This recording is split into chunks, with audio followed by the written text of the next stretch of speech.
आप सभी का फिजिक्स क्लास में हार्दिक अभिनंदन है। आज हम लोग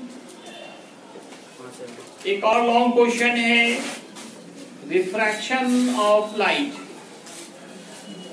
और उनके लॉ जो आप बचपन से पढ़ते आ रहे हैं। रिफ्रैक्शन ऑफ लाइट क्या होता है और उनके कितने लॉ है, ये सब भी पढ़ा है। बीजगत रे ऑप्टिक्स में भी आपने पढ़ा था। आज हम लोग उसका वेरिफिकेशन करेंगे, verification of refraction of light and its laws on the basis of Huygens secondary wave front principle. Huygens के सेकेंडरी वेव फ्रंट प्रिंसिपल के आधार पे प्रकाश के अपवर्तन और उसके नियमों का हम लोग वेरिफिकेशन करने जा रहे हैं। तो आइए हम लोग इसके लिए करेंगे क्या। सबसे मेन देखिए इसमें इंपॉर्टेंस है हमारा फिगर बन गया, काम हो गया। Most important long type question में से है ये। दोनों में से कोई एक जनरली पूछा जाता है, रिफ्लेक्शन हो या रिफ्रैक्शन हो। तो हम लोग पहले एक मान लेंगे रिफ्रैक्टिंग सरफेस है जो दो मीडियम को अलग कर रही है। ऊपर वेलोसिटी v1 है, नीचे में जो मीडियम है इसमें लाइट की वेलोसिटी v2 है। अरे यहाँ पे एक नॉर्मल हम लोग ड्रॉ कर रहे हैं और एक वेव फ्रंट ले रहे हैं, incident wave front A B.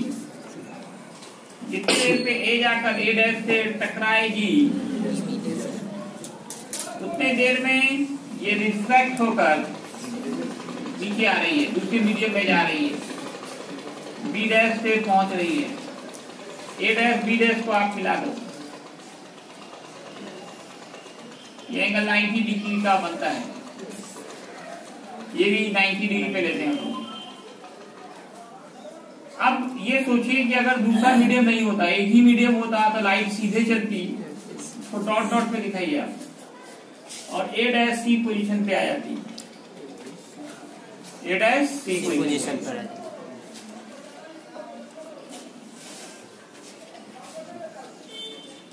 ये एंगल भी 90 डिग्री है।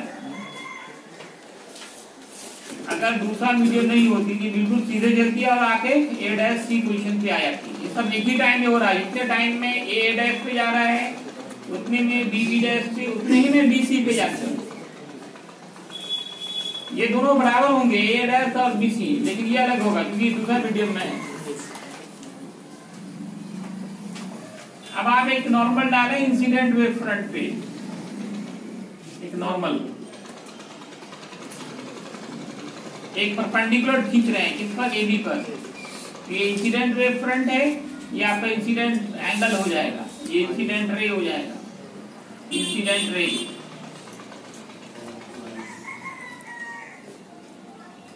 और ये एंगल ऑफ रिफ्लेक्शन आर है, ये 90 माइनस आर होगा, फिर ये 90 है, ये आर होगा, ये आई हुआ, ये होगा 90 माइनस आई, पूरा 90 है तो ये भी क्या होगा, आई हो जाएगा। कुछ यहाँ पे भी नाम दे दिया जाए। अब आप एक एक को इसको भी कुछ नाम दीजिए। एक्स वाई जो फिगर में क्या है तो लिखेंगे, लेकिन इससे पहले एक और काम बच गया है हमारा। एक पॉइंट पी लेते हैं, एक पॉइंट पी लेंगे और वहां पे एक पैरेलल लाइन खींचेंगे, ए डैश के पैरेलल खींचेंगे, पी क्यू, जो इसको आर पे कट कर रहा है। आर से आर से परपेंडिकुलर ले आएंगे। बस इतना ही है फिगर में। अब इसको हम लिख रहे हैं, एक वर्ड को जो नहीं समझे फिर से ध्यान दीजिए, समझ जाएंगे आप। सबसे पहले X Y is a refracting surface which separates two mediums in which velocity of light v1 and v2 respectively. AB is incident wave front A reached at A dash in first medium, then B reached at B dash in second medium. B dash पे second medium में जा रही है, और in the absence of second medium, B reached at C.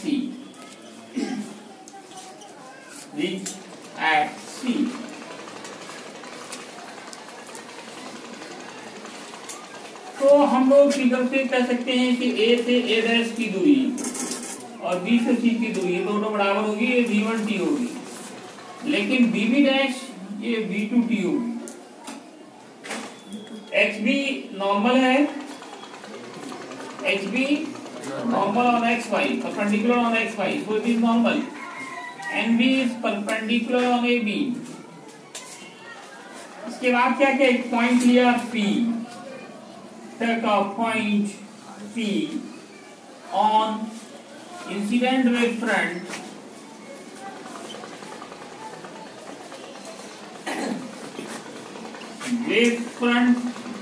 AB,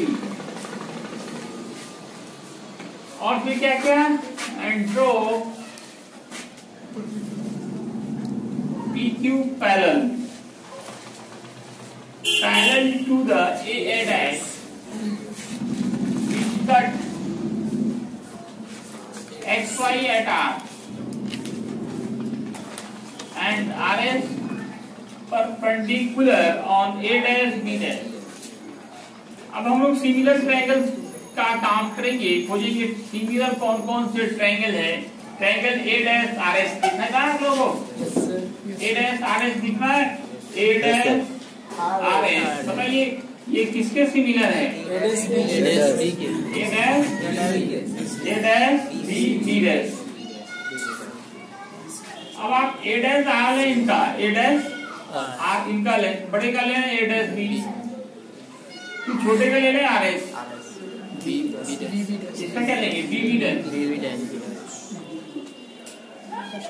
अब देखिए triangle A dash RQ ये similar है, A डैश RQ ये सिमिलर है triangle A dash BC,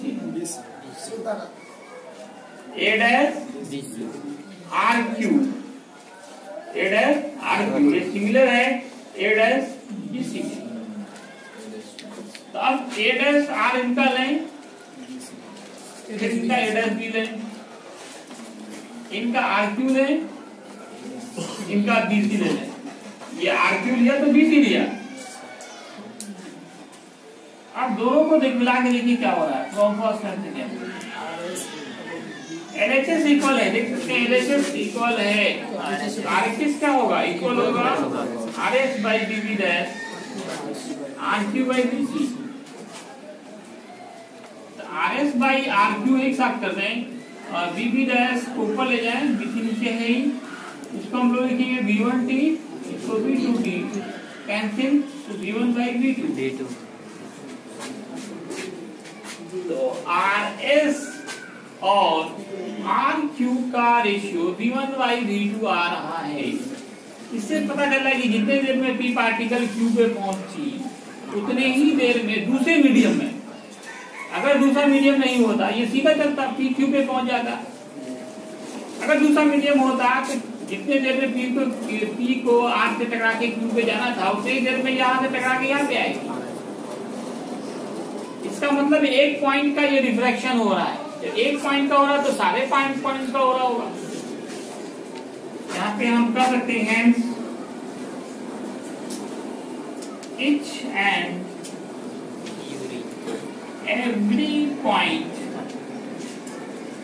of incident wave front AB refracted from refracting surface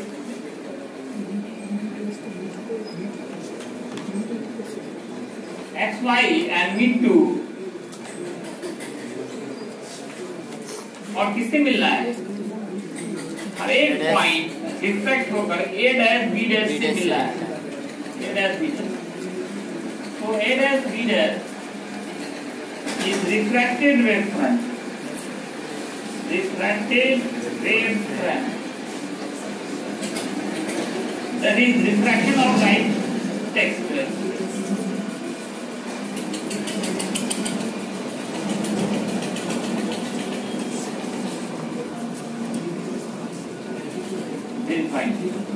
law of amplification, ये बचा law of amplification.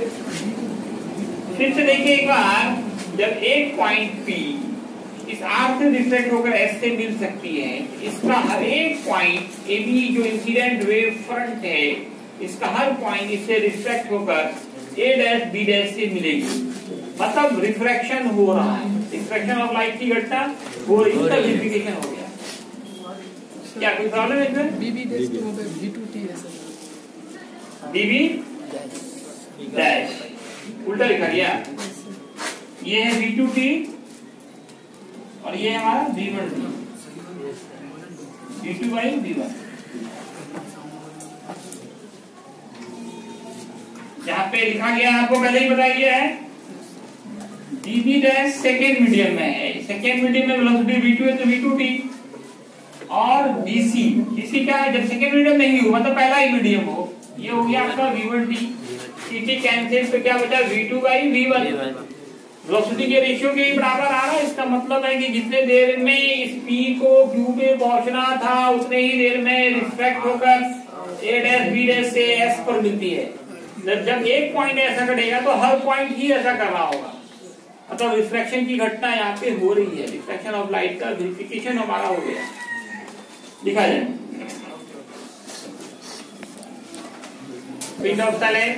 Okay, now our topic is superposition of waves. ये 11th में इस पे हम लोगों ने तीन घटना दिखा था, इंटरफेरेंस, वेव्स और स्टेशनरी वेव का फॉर्मेशन। साउंड चैप्टर में 11th में पढ़ाया गया था आपको। कहीं भी वेव्स हो, कोई भी वेव्स हो, उसमें ये लॉ लगता है, थ्योरम लगता है, सुपरपोजिशन ऑफ वेव्स। क्या होता है कि अगर एक से ज्यादा वेव एक ही साथ एक ही मीडियम में चल रहे हो तो आपस में मिक्सअप हो जाते हैं और एक नया वेव बनाते हैं। इसी फिनोमेनन का नाम है superposition of waves. The process of mixing of different waves to produce one wave. The process of mixing of different waves to produce one wave is called superposition of waves. The process, या phenomenon भी लिख सकते हैं, the process of mixing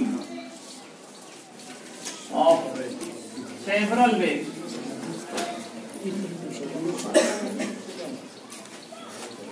two produce one wave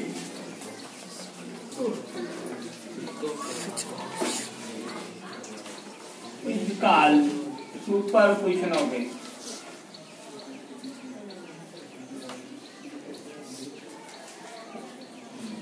इसमें क्या होता है, in superposition of waves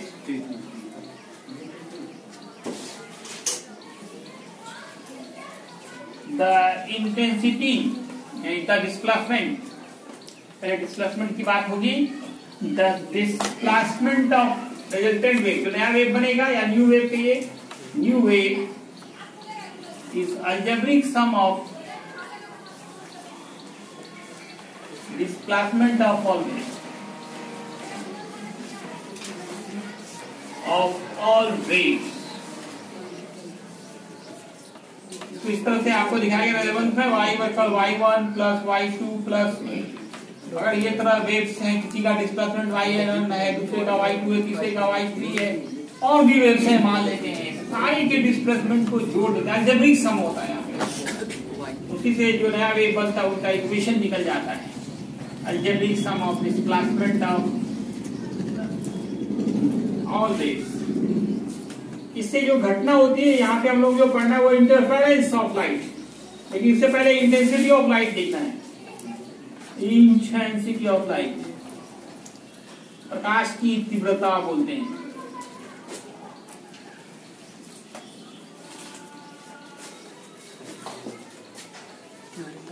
प्रकाश की तीव्रता क्या है? जैसे ये है ना बल्ब, एलईडी, ये सब क्या है? Source of light. किसी भी सोर्स ऑफ लाइट से परपेंडिकुलर डायरेक्शन में यूनिट सरफेस एरिया से जितनी लाइट एनर्जी निकलती है वही उस सोर्स का इंटेंसिटी कहलाती है। किसी सोर्स ऑफ लाइट से परपेंडिकुलर डायरेक्शन में यूनिट टाइम में यूनिट एरिया में जितनी एनर्जी इमिट होती है उसी को हम लोग कहते हैं intensity of light. The energy emitted, the light energy emitted in perpendicular direction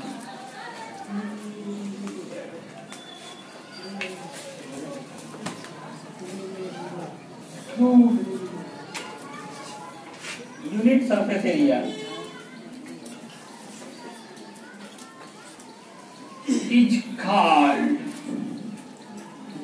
intensity of light.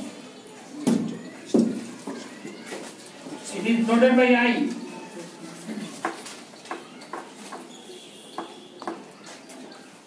Intensity depends upon amplitude. Intensity of light wave या कोई भी wave हो is directly proportional to the square of the amplitude.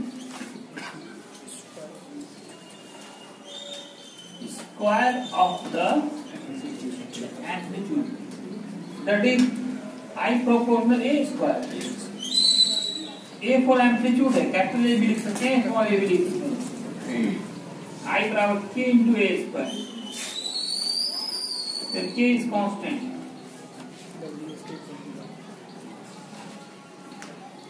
बहुत important formula है, इस पे हम लोग इस एक्सरसाइज में न्यूमेरिकल भी करते हैं। I बराबर k into a square। अगर दो अलग अलग वेव्स का सोर्स हो तो I1 by I2 क्या होगा? बोलिए।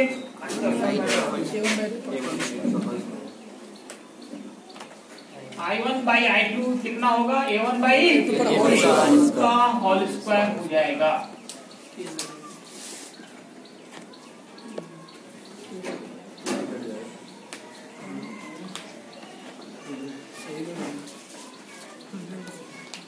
इसको नोट में याद रखें, दो अलग अलग लाइट वेव्स का सोर्स हो, उनकी इंटेंसिटी का रेशियो निकालना है, एम्पलीट्यूड मालूम है तो A1 by A2 का होल स्क्वायर करेंगे। अब आप पढ़ेंगे बहुत interesting topic, important topic, interference of light. प्रकाश का व्यतिकरण कहते हैं, प्रकाश का व्यतिकरण।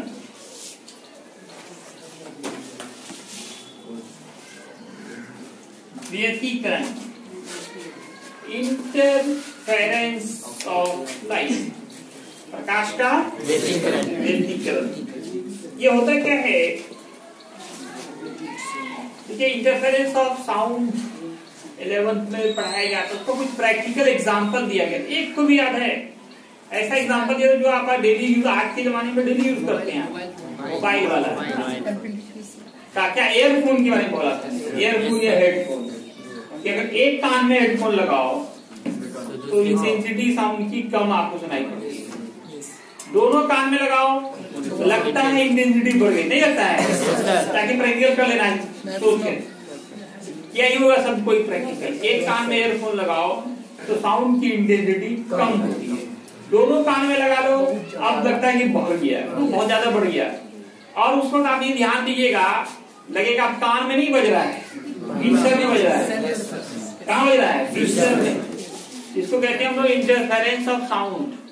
इस तरह से कार में दो बॉक्स लगाता है, साउंड बॉक्स दोनों साइड में, जब ऑन कीजिएगा ना लगेगा छत से आवाज आ रही है। आवाज कहां आ रही है? छत से। दोनों तरफ 0 हो गया, बीच में मैक्सिमम हो गया। इसी तरह से लाइट वेव में भी होता है कि अगर दो लाइट वेव्स हो, कोहेरेंट हो, एम्पलीट्यूड सेम हो, फ्रीक्वेंसी सेम हो, एक ही मीडियम चल रहा हो, कितने लाइट वेव्स हो? दो लाइट वेव्स, दोनों का कोहेरेंट हो। कोहेरेंट का मतलब होता है कि जिनका फेज डिफरेंस मीडियम के किसी एक पॉइंट पर हमेशा कांस्टेंट बना रहे, बदले नहीं, चेंज नहीं हो, तो हम लोग कहते हैं कोहेरेंट। क्या कहते हैं? Coherent.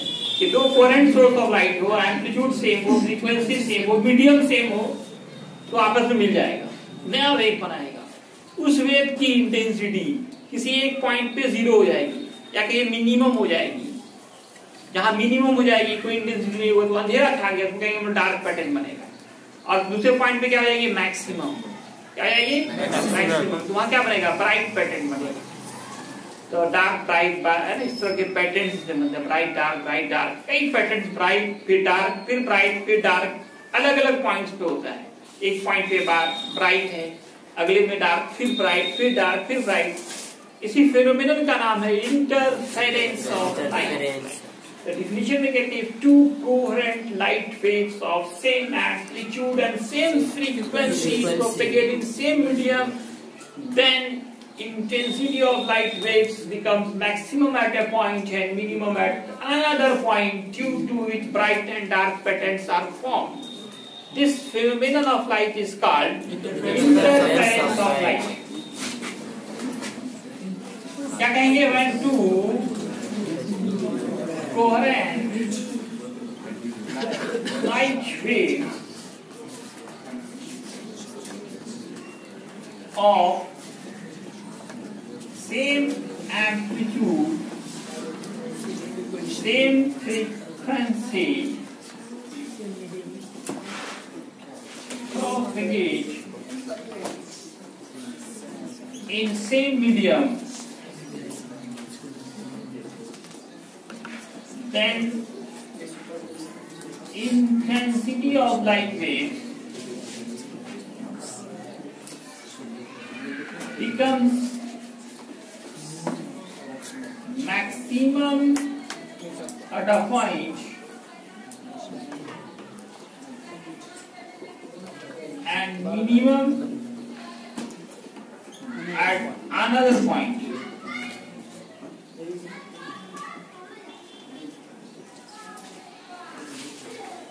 Due to which bright and dark patterns are formed. Bright and dark patterns are formed. इसी फेनोमेनन का नाम है, this phenomenon of light is called light wave. It's called interference of light. ये क्यों होता है? इंपॉर्टेंट क्वेश्चन है, objective है कि इंटरफेरेंस ऑफ लाइट क्यों होता है। जिसका कारण ने हम लिखा है सुपरपोजिशन ऑफ वेव्स के कारण। It takes place due to superposition of waves. It takes place